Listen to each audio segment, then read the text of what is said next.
Hey, it's Rachel with Rachel Kohler Dog Training, and I'm here with Susan with Pack Leader Dog Training, and it's Hey. Q&A Tuesday, So excited. right?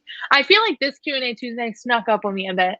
Like, I was Yeah. not prepared for it to be Tuesday again already. I was ready this morning at about 8:30. Oh, yeah, because you posted our reminder. And then I wasn't ready. And then it happened. And here we are. Real quick, as we do our little intro, wait for people to hop on. I just got the video you sent me, by the way. Nice. I'm going to check my email because last week, for anybody who's with us last week, I was answering some questions from a client who was emailing me. And I wanted to make sure we answered all of her stuff. I thought she had a follow-up when we got off. But okay. no, she didn't. We talked because we talked about the crate. It's not like a bad place to be, right? Yes. We did last week. So, do you want to do your thing that I didn't remind you to do last time? Oh, thank you. So, it's been brought to my attention that we have a few people who watch our replays. So if you're watching this replay, please feel free to leave any of your questions or comments down in the comment section, because even if you're watching it after the fact, we're still going to get that notification, and we'd be happy to answer your question next week. So Susan and I always love when people ask questions, because it shows us that people want us to do these and that they're useful and they're helpful to y'all. So even if you're watching the replay, go ahead and leave your question down below, and we will read that out loud next week. Yeah, even if you don't have any questions per se, we love the engagement. So if you just check in, let us know if it's your first time watching us or not, and strike up a conversation, because that's what we're here for. So utilize us as a tool, but then you can also get to know us too. Exactly. Yeah, it's always nice when people leave comments and like and share and all of that good stuff, because we're human and this is still work. I mean, we love it, but when it comes time for the Q&A, we're like, sometimes do we gotta go to work today? Do we gotta do the Q&A? So it always makes our day, makes it a little bit brighter for us. We enjoy it. True story. What you got for me? Okay, so why don't we talk about that dog and finding his working level? Yeah. So I had Zeus, which I didn't have a chance to post on my story yet, but Zeus is the Saint Bernard that I've been working with doing one-on-ones. I tried to find his working level last session. Now he is a 160-ish pound dog, so he gets, yes? Can you explain, you might be in a minute, but explain what working level is. So what is this thing that we're trying to find? Okay. In case you weren't already going to. So Zeus is a 160-pound Saint Bernard, and he tires out quickly, asking him to do so many reps of place, which is just like going on this bed, laying down. Now we get up and do it again. It's very exhausting for him. So finding his working level is finding the lowest level that's going to motivate him. Hey, Emily. Good evening, ladies. Hi, Emily. Thanks for joining us. So his working level is the lowest level he can feel that's going to motivate him to turn off, right? So he may feel, let's say, 5, but maybe it's like, I can't tell that he feels it. Like, he can feel it, but like, I want to see what number will motivate him to be annoying enough that he wants to turn that level off. Now, for anybody that follows us, they know that normally the working level is 10 or lower. So put the e-collar on him last session, working on place. Now I gave him the benefit of the doubt because he knew place before, so I did speed him through kind of what place looks like. Hey, you remember this thing? Okay, now we're gonna do the e-collar, because I wanted. Hey, Sarah. Thanks for joining us. Hey, Sarah. Hope you and Esty are doing good. I wanted to be able to have the owner have something to work on when I left, so it's easier if we find the working level, because there's a lot of stuff that goes into that. Right. Wasn't giving me any semblance of feeling it at all, and he was acting exhausted. So this lesson, did it again, tried to find his working level, went up, took probably like 45 minutes to an hour trying to find his working level, 10 or under. No, So then we So should he's just sitting there flat out ignoring the pressure. yeah, he'd only respond for body cues. Mm-hmm. So I'm standing next to the place bed, pressure's on. He's just like this. And then I walk him onto the bed. So if I move, he'll move too. Mm-hmm. So he'll move onto the place bed. But he would stop, Rachel. He would stop to smell a piece of drool on the bed because he thought there was a cookie piece in it. The pressure's on, my man. Turn it off. He's like, I don't really care. There might be cookie in this. So shave a spot on his neck. Do it again, ranging from 0 to 10. Finally, at a 10, maybe he cares. Maybe. But that's a story for later. We can answer Emily's question first if you like. Yeah. So Emily says, why does my dog act like he's starving all the time when we feed him regularly? If he sees food, he goes crazy for it. Sorry, my first response was a smart aleck response, so I will pocket that for later. Okay, so some dogs love to eat. I act like I'm starving all the time, you know? So it's quite possible that you probably just have a lab and he's really, really hungry and loves to eat. No. You might just have a dog that loves food. Very food motivated, you know, just like some people. If you put food out, he's gonna gobble it down. That's number one. Number two, there could be a backstory to it, sure. There could be some reason. Maybe he was a puppy and he was the runt and he got last pick of the food. Probably not, though. But it is possible he has intestinal parasites because that's the only, I mean, as long as he's acting normal. Oh, I gotta talk to Sarah. Oh. We're talking about that in a second. Oh, okay. I thought that was I just saw that and like that's not the first time that's happened, so hang on. Okay. So if your dog's acting normal otherwise, like no vomiting, no diarrhea, totally normal dog other than the wanting to eat all the time, have a stool sample checked if you're really concerned about it because you could have intestinal parasites. He could, not you. He could have intestinal parasites and that just makes him really, really, really hungry. So if the stool sample is negative, then your dog probably just really, really enjoys to eat. Nothing wrong with that as long as they're a healthy weight. I would just make sure they're a healthy weight and they have a negative stool sample. And if both of those things are true, then they probably just really love to eat. Yeah, as long as the dog's at a healthy weight, you know, they just like the food. I know there's been cases where a dog's eating a bunch and not gaining weight. That's where things get sketchy and you're going to, you know, be a little more concerned, I'd think. Not a vet, but I'd be more concerned. But you've just got a dog with a really high food drive, which for training purposes is really great. Like as trainers, we love when dogs have high food drives. Another thing to comment, actually, you can bring up your other thing if you want. She says, okay, thank you. Just worried he wasn't getting enough nutrients. Very nice point. So depends on what type of food you're feeding him too.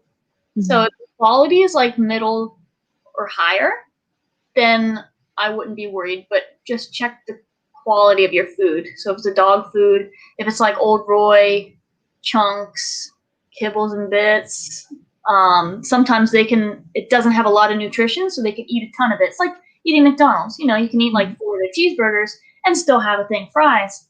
Whereas if you have like a nice hearty meal, you fill up on it more. So definitely check the quality of your food as well. Nice. Moving on to Sarah says, my vet commented negatively on the prong and e-collars when we went to the vet last week. Have you ever dealt with this? And if so, how do you respond? I've got a lot of feelings about this, so you should go first. So, luckily no, because I worked at a vet hospital. I tried not to say it, Rachel. I make fun of her when she says vet hospital instead of just vet. So that's what she was doing. Makes me think of a veteran. So I'm like vet hospital. I mean, it could be a veteran hospital. Anyway, but one of my clients did go to a vet and had them respond negatively. I think we have a one-up on you because I'm a trainer. So like I'm prepared for these arguments already. And I think owners are thrown off more. Honestly, if I had like gigantic balls, I would say, why don't you stay in your lane? I will listen to you about medical advice, and I will listen to my trainer about behavioral advice and training. So if I was very I like to avoid confrontation. Rachel knows that. So, but if I was feeling some sort of way, that's what I would say. If you wanted to be more diplomatic about it, you could say, I really appreciate your opinion, but I'm going to stick with what my trainer recommends because my trainers really helped her with her issues where no one else could. So thank you for your opinion, but I'm going to heed the warning of my trainer or whatever. You could be nice like that. Or it depends on your style. But that's honestly what I would say. Yeah. So Sarah, correct me if I'm wrong, but I'm pretty sure your vet's made comments before. I'd leave them. And this is me being petty, and I know it's a little more challenging now because all the vets are full. But like what Susan said, stay in your lane. You can tell your vet that your trainer doesn't give you veterinary advice. Okay, so yes, this has happened before. So you can tell your vet, I don't give you advice for SJ's health issues. He needs to stay in his lane. You could go to the polite route and explain the prong collar. Explain that it's pressure on, pressure off. That it was actually itself invented by a vet. It's one of the safest collars you can have on your dog. You can have that conversation with him, but really, you're not there to educate him. He's been in the pet industry this long. At this point, he's just ignorant. Okay, all right, hold on. Okay. Pause. So this brings me to a point. He took the collars off her. So I want to address this real quick. If I'm sending Gaia into the vet where other people are going to be handling her, she doesn't have her prong collar on because I don't want them pressuring her, using pressure, doing it incorrectly. That being said, I saw you were in the vet. So did he go out? How did that work out? So he had no reason to take off her e-collar though. That wasn't his business. It actually wasn't his business to take off either. But me personally, I'm not going to give a dog to somebody on a prong collar that doesn't know how to use it just because I don't want, the dog pulling on the prong or doing things they're not supposed to be on the prong collar. Tell him to call me. Give him my number. Sorry. Side note there. That being said, I'm just annoyed because you've had this problem with him before. So SJ has separation anxiety. Sarah tried medicating her for that separation anxiety and it didn't work. SJ still destroyed your house. You then went the training approach and we used prong collars and e-collars and balance training. And SJ got significantly better. And I don't know if you ever took her off the medicine, but I know that she wasn't being a nuisance anymore. Okay. So my point is you can tell him you tried the medical route for behavioral issues and that didn't work. So you went to a behavioral specialist, a dog trainer, and she used these tools. So he can mind his own business. And you can give him my number and I can tell him that. And then you can find a new vet because he's really rude. So circling back to this real quick. She was in a down. He came in the room. Oh, so you were there and he took him off. Okay, see, I'm getting really ticked off and I'm live, so I gotta be all professional right now. I would have stopped him. You may not remove my dog's tools, right? Don't. You can do her physical, you can do all of her things, but you do not touch her tools. That is not your lane. She's taking her somewhere else. Anyone's got recommendations? No, that is completely out of line there. It's one thing for him to give you his opinion, but for him to ungear your dog while she's working is messed up. And that really just ticked me off. So she has not been on medication since she started training with me. So tell him that his meds he prescribed you for her anxiety were so great. Okay, sorry. I told you I had a lot of feelings about this. It really irritates me because I go out of my way to not give medical advice. Even for the tiniest little things. Now, I know nothing, but even for the tiniest little things, I always preference it with, I'm not a vet. Please consult a professional, right? Mm-hmm. And this is something that really irritates me. Vets, and I know you're in the vet world, so you're a trainer, but vets trying to solve problems that are trainer stuff. And he's crossing a line here, people take their dogs to the vet for anxiety and for they're being too active, so they stay or neuter them or doing this, that, or the other. Like, stop taking your dogs to vets for things you should be taking them to the trainer for. And there's my TED Talk. Sarah, we'll catch up some more later. I need to stop ranting because I got other questions to answer. But, sorry. Did you have anything to add to that? No.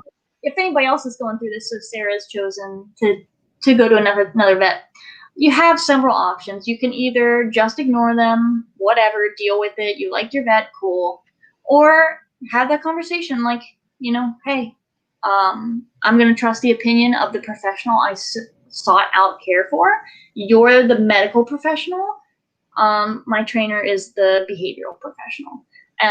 It's really sad because a lot of vets don't stay in their lane or they misspeak. So I was fortunate. I worked at a vet that really took into account like what I said, and they listened to me. And we had a relief doctor that I really respected. I still do. And I had Sadie in there, and he's like, "You use those collars on her?" And I said, "Yeah, I do." And of course, I'm very meek and shy, Susan. I've gotten out of my comfort zone a little bit, but authoritative person I was intimidated by.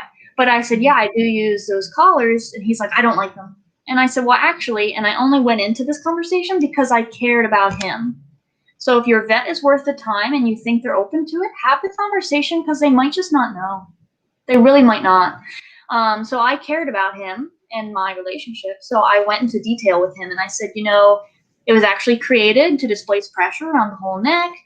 This is how it feels. You can feel it if you want. I said the e-collar, this is how it works. It's at low levels. It's like a TENS unit therapy, blah. And now he's actually okay with them and he recommends people to me.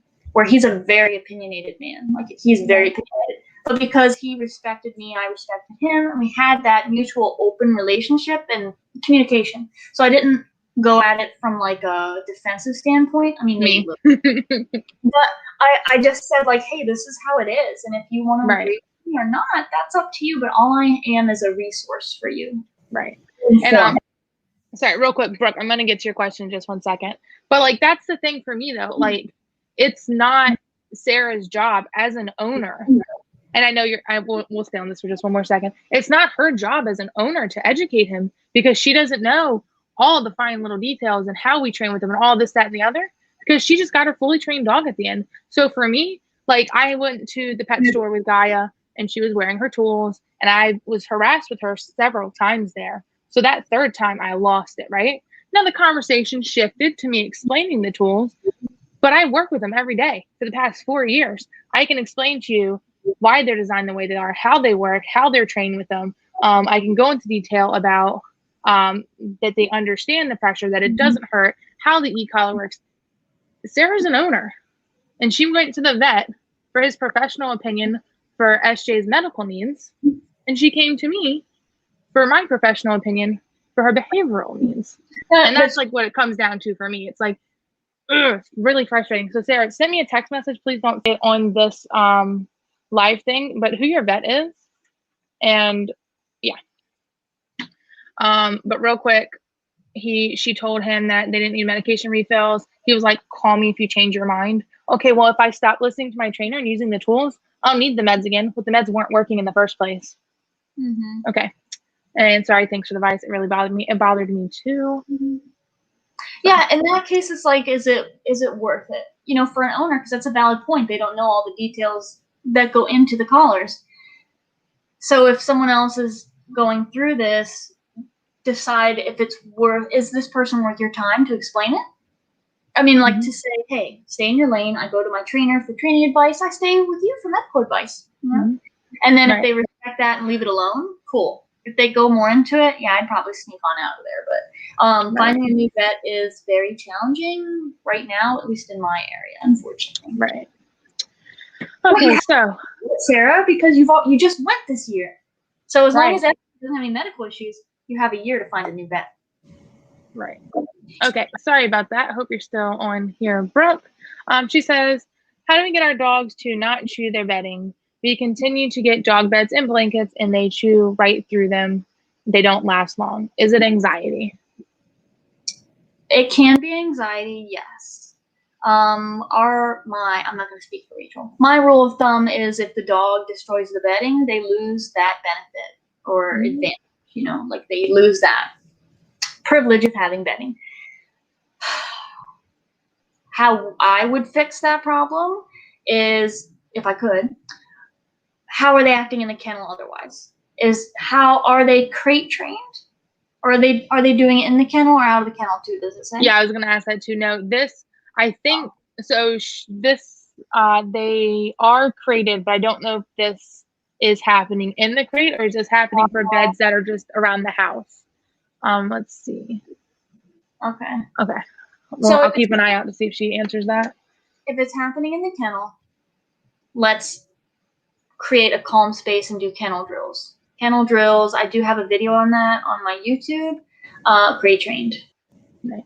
So the bed chewing, is that happening like while they're in the crate? Or is that like while they're in the crate? Okay. Okay, cool. So crate trained, so I'm assuming you mean they're not like going potty in the kennel. Are they acting anxious in the kennel, like whiny, or are they literally just laying in there chewing their bedding? Because if the dog is just acting calm and chewing their bedding, you have one of two options: lose the bedding, or catch them doing it and make it really, really uncomfortable to do that. If they're anxious in the kennel, I would work on kennel drills more and creating a calm space in the kennel and doing a low-level dial-up with the remote collar. That's how I would do it. So you create, the kennel is just a space to go lay down. Nothing crazy happens. Okay, whining. So I would work on kennel drills, take the bedding out of there to start, or you'll just be like a hot mess, I think. Right. What do you think, Rachel? Right. So let's see. So talking about the crate, you know, with them chewing bed after bed after bed, that privilege is gone. We've given you time and time and time again to prove that you can keep this bed, and now you're just destroying it. I'm not going to keep giving you things to destroy, because dogs think in pictures. So every time they chew on their bed and have a party and tear it up, cool. That's a picture in my memory bank. That was a lot of fun. Next time I'm hanging out in my crate, I'm going to do that again, right? So when you leave and they're crated, they don't get bedding. Sorry, but you're going to chew it up, and that's going to be another picture of you doing that unwanted behavior. When you are home, I'd work on crating them while you're home too, so that when they are in the crate and you can catch them chewing on the bedding, then you're going to correct that. I'm going to go into how to correct that in a second, because I know they're not on any tools or anything yet.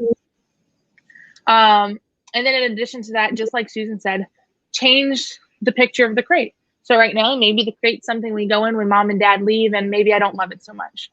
So for mealtime, I would do kennel drills with them. So do you have luring in your kennel drill video, Susan? I don't know. It was the one with Hank, and I don't know if we did food luring. I don't remember. But what you would do is you would have, you know, one dog at a time. We're going to work them individually. You have their food in your hand. They are following your hand around because the food in there smells so yummy. You take your hand into the kennel, put your hand down, and they're going to lay down. Once they lay down, they're going to get that food, and then you can say break, and then you'll leave. You do that over and over. I'll check your video here in a second and post the link to see if you have luring in there.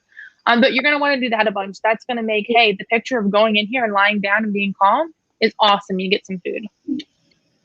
So doing that, making the kennel a place to work. When you're not home, they don't get bedding because we don't want them having a successful rep chewing it up. That being said, when you are home and they're in their crate and you catch them chewing on their bedding, what can you do? So I know that they don't use any tools or anything like that. So we still got to make that not fun, right? We could say no, but without a consequence, our words are meaningless, right? So dogs in the kennel, we see them chewing on the blanket. I'm going to say no to mark the behavior. Now I have to follow through with my consequence. You could walk over there and kick the kennel. You could spray compressed air, not like at their face or anything, but near them. It's a startling sound. Something not fun is going to happen after you do that unwanted behavior, because the idea is stop doing that behavior and this unpleasant thing will stop happening. The misconception that I get a lot is, well, if I correct my dog where they're in the kennel, isn't that going to make them hate the kennel? No. Well, if they're chewing the blanket, if it's because they're anxious, they already don't like the kennel. If it's because they're bored, they're going to learn that's not a fun thing to do in the kennel. You're not going to walk up to your dog's kennel and kick it if they're just laying there sleeping. That would probably make them hate the kennel. Mm. But I don't want you to hate the kennel. I just want you to maybe hate chewing and destroying your bedding. Mhm. If that makes sense. Yeah. But yeah, do you have anything else to add? I think I forgot something, but I don't know. No, just lots of kennel reps. Obviously, you'll go from food luring to leash pressure. And the punishers, like you said, without any tools, bonk the kennel. Like you could bonk it. Same thing as kicking. The compressed air. Well, you have multiple dogs. I can say like a penny can, but that is two dogs, like both dogs. So. So I'm trying to look up this video on your page real quick because I want to try and post the link. I've never done that before. Oh, okay. Yeah, I don't think I have food luring because we had already done like leash pressure. Right. Thanks so much. I appreciate it. Of course, I hope that helps. I'm glad you're able to join us live this week. Yeah. Susan, what do you have to say while I look for something? So Sarah said that SJ just got her bedding back in the crate while I'm away. So SJ had struggled with separation anxiety. She did the work for her. And that's just a privilege now that she's just getting back. Mm-hmm. So it is an earned privilege. The risk of you getting a foreign body, you being the dog, the risk of the dog getting a foreign body, which is when you get like an obstruction. So they ingest part of their blanket and now they have to have surgery to have it removed. That risk isn't worth having bedding in there to make me feel a little bit better. Mm-hmm. Well, I don't want to have to stress about that happening. So just remove the bedding until you get them worked through it. But it is definitely a journey. Separation anxiety, whether it be in its whole form or in the crate, like crate anxiety, it is a rough battle sometimes. So just plug along and it will get better. Yeah, separation anxiety, I always tell, especially my puppy people. I've got a bunch of puppy people now. We're talking a lot about crate training and different things they can do to their dog for their dogs to help set them up for success to not have separation anxiety. And I'm telling them all, I'm like, that is a problem you don't want to have. Like, crate your dog, you know, and lots of other things too. But if your dog has separation anxiety, you can get through it. You just got to put in the work. Yeah. I found this video and it doesn't look like we did luring in it, so you're right, but we were doing like leash pressure stuff. Okay. You know what's funny? Sorry, a side note. This video was from 9 months ago, and we did it while I was at your house. And we were having him sit before going in the kennel. Do you still do that? Dependent. Oh yeah, that's dog dependent. Not really. Yeah, it's funny watching it on here, you having him sit first, because we don't do that anymore. So our training changes so much. Oh, look, it commented for both of us. Oh, that's cute. Oh, for all four of us. Oh my goodness. Oh, on all the platforms. Okay, nice. Cool. Let's see. Paula says, I am here from Lancaster, VA. Hi, Miss Paula. Yay. How are you and Randy and Abby doing on y'all's very exciting trip? Is she with them? Yeah. Oh, nice. So I'll share a little bit of y'all's story if you don't mind. Miss Abby came to me for training October of last year, maybe November. I don't know. That's Sarah's mom. I love that I have trained Sarah's dog and her mom's dog. Because Sarah trained with me and she was like, this lady's awful. So then her mom trained with me. It was weird. No. Yeah, and she's like, I don't think so. But Miss Abby came to me for training because she was scared of life. Everything was terrifying to her. And now she says Abby's doing great and will stay in place outside. So that was one of their big things. You know, she wouldn't go outside. She'd go outside to go potty and then pull to come inside, or drag her parents to come home after a walk because it was scary, right? And they are taking a RV trip. I don't know where. I'm saying around the world. You know, their RVs like swimming through the ocean. They're going on an RV trip around the world with Abby. And through balance training, she was able to be relaxed and calm and confident and hang out on her place cot outside in some random campsite in the middle of the Atlantic Ocean, you know? Yeah. Like, That's fantastic. Love it. Now, just going to throw this out there. If they would have gone to just her vet and had the medication she was on when she started training with me, she still had a bunch of anxiety and was still scared of life. Oh, when you trained her? Or when you went? Yeah, and she might still be, because I don't think we ever had that talk about weaning her off. She goes to the door. Oh, good job, Abby. She goes to the door and let them know when she needs to go out. But yeah, she was on some sort of anxiety medication when she started training with me. And I always tell people, I think maybe you said it first, but it's funny because you never meet a dog that's on anxiety medication and you're like, oh my God, you don't need to be on that, because all the dogs who are on it still have all this anxiety because the medication doesn't work. You know what does work, Susan? Can you guess? Training. Yes. Yeah, I have never, that I know of, that I can remember, I can't think of one case where we put a dog, when I was at the vet, when we put a dog on anxiety medication, Go lay down, and it turned out well. Like it worked. I never, right. You were always increasing it, or they saw no change, or their dog is a zombie now. Nothing. Mm-mm. Right. Yeah. But glad for that update. I always love when you send me pictures of her out at the campsites. It makes my heart happy. I love getting updates from all my clients. Like, I do too. makes my entire day. Especially videos. I've had some clients send me like video updates. Like they'll have they've had like company over and they'll like record all of the company and the dog on the place cut or whatever it may be. Like, makes my day. But yeah, she says the meds take the edge off, but the training got you to camp with her. I'm just gonna say it, Paula. I have to also say this has been, I think, our most, what's the word, engagement we've had on a Q&A maybe ever, because I have to scroll on our chat bar. I've never scrolled before. Scroll a lot too. Yeah. That's good. Okay. Oh, you rock, Rachel. I miss y'all. We'll have to I sent you a text and then definitely forgot to text you back. So I'll have to get with you about some details, but I want to watch Miss Abby for you in October no matter what's going on. So we'll have to get together about that soon. They're like coming back for a minute and need a place for her to stay. And I'm like, with me, because I need to see her.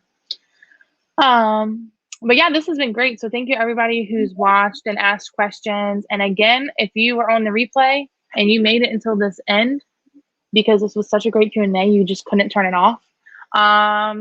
Leave a comment. Let us know that we're awesome and that you love listening to us talk for 30 minutes. And if you've got any dog training questions, I'm so full of myself, you guys. I gotta go to sleep. You got anything, Susan? No, I do not. I'll catch you later. All right. As always, you can follow us on Facebook, Instagram, and YouTube at Pack Leader Dog and Rachel Polar Dog Training. Happy training and have a great night. Night.